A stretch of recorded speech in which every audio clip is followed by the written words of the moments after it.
Hello, welcome to Blue Slang 360. In today's news and views, we'll read this article. Israel is losing its greatest asset, acceptance.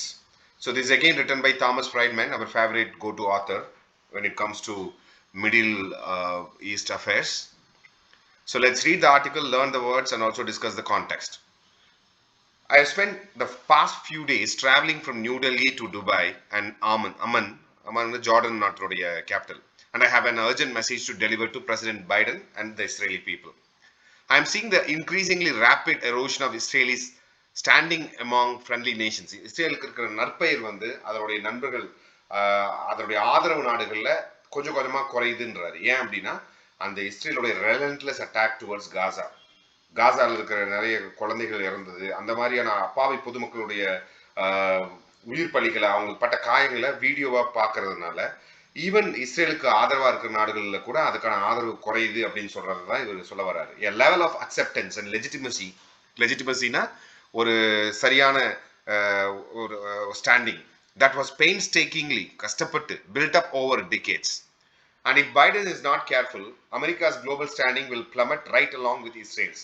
Plummetனா கீழே போறதுன்னு அர்த்தம். Okay, so கொஞ்சம் கவனமா இல்லைன்னா அமெரிக்காவுடைய நற்பெயருமே இதனால பாதிக்கப்படும் இஸ்ரேல் கூட சேர்ந்து அப்படின்றாரு.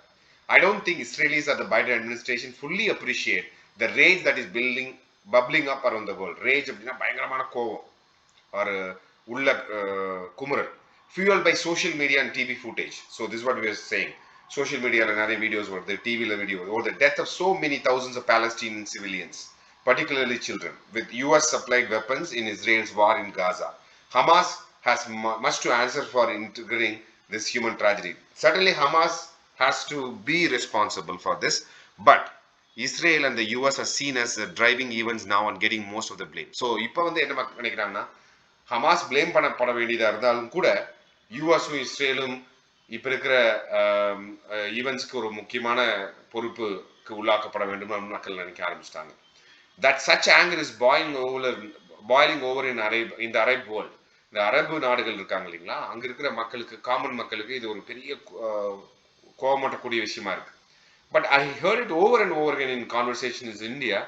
இந்தியாவில் அவர் வந்தப்போ மீட் பண்ணவங்களும் இதே விஷயத்தை சொல்லியிருக்காங்க. During the past week from friends, business leaders and official and journalist both young and old. So எல்லா வகையான தரப்பிலிருந்து இதே குரல் வந்திருக்கனால is even more worry. That is even more டெல்லிங்னா என்ன மீனிங் பண்றாங்கன்னா, இப்போ இந்தியா மாதிரி இஸ்ரேலுக்கு வெளிப்படையாக ஆதரவு கொடுக்குற நாட்டிலேயே இப்படி ஒரு ஒப்பீனியன் வர்றது ஒரு ஒரு பெரிய விஷயத்தை அவங்களுக்கு புலப்படுத்துது. அதுதான் அவர் மீன் பண்றாரு. The Hindu-dominated government of Prime Minister Narendra Modi is the only major power in the global south that has supported Israel and consistently blamed Hamas for inviting the massive Israeli retaliation. So இஸ்ரேலுக்கு ஒட்டுமொத்தமா ஆதரவு கொடுத்த இந்தியாவில் கூட இப்படிப்பட்ட குரல் வருது. ஏன்னா ஒட்டுமொத்த இந்த இஸ்ரேல் ஹமாஸ் பிரச்சனையுமே பார்த்தீங்கன்னா இந்தியா வந்து கிளியர் கட்டா ஹமாஸ் தான் பிளேம் பண்ணாங்க, இஸ்ரேலுக்கு ஆதரவு தெரிவிச்சிருந்தாங்க. அண்ட் இஸ்ரேல் ஹமாஸ்க்கு எதிராக எடுக்கிற நடவடிக்கைக்கும் முழு ஆதரவு கொடுத்துருந்தாங்க. அண்ட் ஆல்மோஸ்ட் 30,000 பீப்புள் இறந்ததுக்கு அந்த நம்பர்ஸ் இறந்த பிறகும் கூட இன்னுமே இந்தியா அஃபீஷியலா இஸ்ரேலுக்கு தான் ஆதரவு இருக்கு. பட் காமன் பீப்புளோட மைண்ட் செட் வந்து கொஞ்சம் ஷிஃப்ட் ஆகுது அப்படின்றத இது ரியலைஸ் பண்றாரு. தட் மெனி சிவிலியன் டெத்ஸ், சிவிலியன்னா பொதுமக்கள், in relatively short war would be problematic in any context. But when so many civilians die in a retaliatory palivangal invasion that was launched by an Israeli government without any political horizon for the morning after. So போர் முடிஞ்சு அடுத்த நாள் என்ன ஆகணும் அப்படிங்கிற எந்த திட்டமும் இல்லாம Israel நடந்த இந்த போர்ல இதனால நிறைய சிவிலியன்ஸ் இறந்திருக்காங்க. இன்னுமே பெரிய திட்டமிடல் இல்லாம தான் போயிட்டு இருக்கு. அதுக்கு முக்கியமான காரணமா அவர் பிளேம் பண்றது இஸ்ரேலுடைய பிரைம் மினிஸ்டர் பெஞ்சமின் நெட்டன்யாகு. அவர் இப்பதான் ரீசெண்டா என்ன அறிவிச்சிருக்காருன்னா, இஸ்ரேல் அந்த வார் முடிஞ்ச பிறகு காசாவையும் வெஸ்ட் பேங்க்லையும் கண்டிப்பா இஸ்ரேல் முழுசா அந்த அட்மினிஸ்ட்ரேஷன் கையில வச்சிருக்க போறதா அவர் அறிவிச்சிருக்காரு. ஆனா அதுக்கான ஃபண்டிங்கோ அதை யாரு கவர்ன் பண்ணுவா அப்படிங்கறத சொல்லல. அங்க இருக்கிற பாலஸ்தீனியன் பீப்புளை வச்சே இஸ்ரேலை வந்து நம்ம காசாவையும் வெஸ்ட் பேங்கையும் நம்ம மேனேஜ் பண்ண போறோம் அப்படின்ற மாதிரி அவர் சொல்றாரு. அது எப்படி சாத்தியம்? Which Palestinian will support the Israeli occupation அப்படின்னு சொல்றதா இதை சொல்றாரு. ஸோ இந்தியாவில் அவர் பேசின கான்வர்சேஷனுக்கு ஒரு எக்ஸாம்பிளா அவர் சேகர் குப்தான்ற ஃபேமஸ் நியூஸ் பேப்பர் எடிட்டரை வந்து கோட் பண்றாரு. த பிரிண்ட் அப்படின்ற மேகசினை ஃபவுண்ட் பண்ண Sekar Gupta. there is enormous love and admiration for Israel in India. So கண்டிப்பா இஸ்ரேலுக்கு ஒரு பெரிய ஆதரவும் அன்பும் இந்தியால இருக்கு. But a war with no end will strain it. டெஃபினட்டா எண்டே இல்லாம இந்த வார் போயிட்டே இருக்கும்போது மக்களும் பார்ப்பாங்க இல்லையா, என்ன மாதிரியான ஒரு கொடுமைகள் நடக்குது, அநியாயங்கள் நடக்குது. ஸோ சாதாரண ஒரு குழந்தை அதை பாதிக்கப்படும் போது யாருக்குமே மனசு கொஞ்சம் இறங்கிட்டு வரதான் செய்யும். So Netanyahu war is damaging Israel's greatest asset, the widely held belief in the invisibility of its army. So certainly இந்த வார் என்ன பண்ணுதுன்னா இஸ்ரேலுடைய மிலிட்டரி மைட்டையும் அஃபெக்ட் பண்ணுது, இஸ்ரேலோட இன்டெலிஜென்ஸ் சர்வீசஸ் மேல இருந்து ஒரு பெரிய பிரமிப்பையும் அது குறைக்குது. அதுக்கப்புறம் இந்த மிஷன், இந்த விஷயத்தை இஸ்ரேல் பண்றதுல இருக்கிற நியாயத்தையுமே அது கொஸ்டின் பண்ணுது, அதை கேள்வி கேட்க வைக்குது அப்படின்னு சொல்றதுதான் அவரோட ஒப்பீனியனா சொல்றாரு. Each day brings new calls for Israel to be banned from international academic, artistic and athletic competitions or events. So certainly even recently நீங்க பாத்தீங்கன்னா ஒரு film award showலயே நிறைய பேர் இஸ்ரேலி ஆர்டிஸ்ட் டைரக்டர்ஸ் எல்லாம் பூ பண்ணியிருக்காங்க. and they were criticizing Israel government, you know, through condemning these people. So they had to, அந்த actors ஆர்டிஸ்ட்மே கொஞ்சம் ஒரு மாதிரி தர்ம சங்கடமான நிலைக்கு உள்ளாக்கப்பட்டாங்க. ஸோ இது நாளடைவில் என்ன ஆகுதுன்னா எல்லா நாடுகள்லையுமே இது பல்கி பெறுது. டெஃபினட்டா இஸ்ரேல் மட்டும் ஒரு செலக்டிவா இதை பண்றாங்க. ஏன்னா ஈராக்கு, சிரியா, இந்த மாதிரி ரஷ்யா மாதிரியான அத்தாரிட்டேரியன் கண்ட்ரீஸோடைய ஆக்ஷன்ஸ் எல்லாம் அவங்க பெருசா கண்டுக்கிறது இல்லை. ஆனா இஸ்ரேலோட இந்த ஆக்ஷன் அவங்க மிகைப்படுத்துற மாதிரி அவங்க பண்றாங்க. அதுக்கும் காரணம் என்ன சொல்றாங்கன்னா இஸ்ரேலுடைய கவர்மெண்ட் தான். ஏன்னா அவங்க வந்து இந்த ஆப்டிக்ஸ், அதாவது எப்படி வந்து அடுத்தவங்க நம்மளை பர்சீவ் பண்ணுவாங்க, இந்த அக்செப்டன்ஸை பத்தி யோசிக்காம சில விஷயங்களை பண்ணிட்டு இருக்காங்க. இது வந்து இஸ்ரேல் ரொம்ப கவனமா யோசிக்கணும் அப்படின்னு சொல்ல வர்றாரு.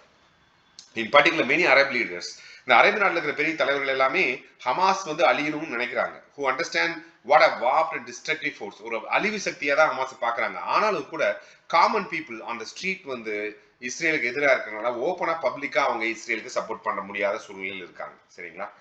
Or Netanyahu put it in the morning after plan, which we discussed now. So இப்பதான் அவர் ரீசெண்டா சொல்லியிருக்காரு, நம்ம கோஆர்டினேட் பண்ணுவோம், ஈஜிப்ட் கூட நம்ம மேனேஜ் பண்ணுவோம், பார்டர் இன்னும் டைட்டன் பண்ணுவோம், யூஎன் ஏஜென்சியை வச்சு நம்ம பிரைமரி ஹெல்த் எஜுகேஷன் சர்வீஸ் கொடுப்போம். ஸோ இந்த மாதிரியான விஷயங்கள் எல்லாமே அவர் அறிவிச்சிருக்காரு. ஹவு ப்ராக்டிக்கல் அப்படிங்கிறது தான் இங்கே கேள்விக்குறி. ஸோ டெஃபினட்டா ஆத்தர் என்ன சொல்றாங்கன்னா, October 7 அந்த நடந்த அந்த ஒரு கொடூரமான படுகொலை, இஸ்ரேல் மக்களுடைய படுகொலை பண்ண அந்த சம்பவத்தை நம்ம கண்டிக்கிறோம்.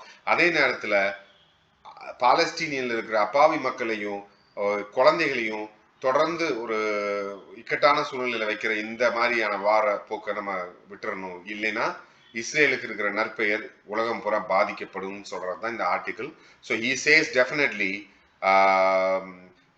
Israel prime minister, more then Israel prime minister, Biden should think about that impact it will make for US ஓட குட்வில் கண்டிப்பா நம்ம பாதிக்காம பார்த்துக்கணும் அப்படின்னு சொல்றாரு. நெத்தன்யாகு டெஃபினட்டா பொலிட்டிக்கல் லெஜிட்டிமசிக்காக அவர் உலக நாடுகளுடைய வெறுப்பையும் சம்பாதிக்க தயாராயிட்டாரு. ஸோ அதனால Biden certainly should not go down with him, and moreover it is an election season in the US, so one has to be very careful அப்படின்னு சொல்றாரு. ஸோ அதைத்தான் வந்து இவர் பண்றாரு. எப்படி வந்து காமன் பீப்புளோடைய பர்செப்ஷன் மாறுது, அதை எப்படி நம்ம ஃபிக்ஸ் பண்ணுங்கிறதா இந்த entire article. So certainly what is saying, இதே போக்கில் போனுச்சுன்னா in failing to see that I believe Israel is இம்பெரிலிங்னா, இது வரைக்கும் அது ஒரு பல வருடங்களாக உருவாக்கின அந்த டிப்ளமசியை, அந்த உலகத்துக்குள்ள நல்லுறவை வந்து அது பாதிக்கும். To recognize the right of Jewish people to national self-determination and self-defense in their historic homeland. It is also relieving Palestinians a burden and depriving them of opportunity of recognizing two nation states for two people and building the necessary institutions and compromise to make it happen. And I repeat, it is going to put the Biden administration in an increasingly untenable position. So இதே situation நீடிச்சுன்னா டெஃபினட்டா பைடனுடைய நிர்வாகத்துக்கு அது ஒரு அன்டெனபிள்னா sustain பண்ண முடியாத ஒரு சூழ்நிலையை, defend பண்ண முடியாத ஒரு சூழ்நிலையை உருவாக்கும். அண்ட் தட் சர்டன்லி ஈரான் வந்து இதில் ரொம்ப மகிழ்ச்சி அடையும். ஏன்னா இந்த மாதிரி சுச்சுவேஷன் தான் அவங்க ரொம்ப நாளாகவே எதிர்பார்க்குறாங்க. ஸோ இந்த மிடில் ஈஸ்டோடைய ரொம்ப நுண்ணரசியல அழகா அதனுடைய பல்வேறு பரிணாமங்கள்ல இந்த ஆர்டிக்கிள் சொல்லியிருக்கு. நிறைய புது வார்த்தைகள் இருக்கு. So please if you get a chance to go and read the article in New York Times. The topic of this article is Israel-Gaza peace, Thomas Friedman. So please do read it, and we'll again meet in the next video. Thank you so much.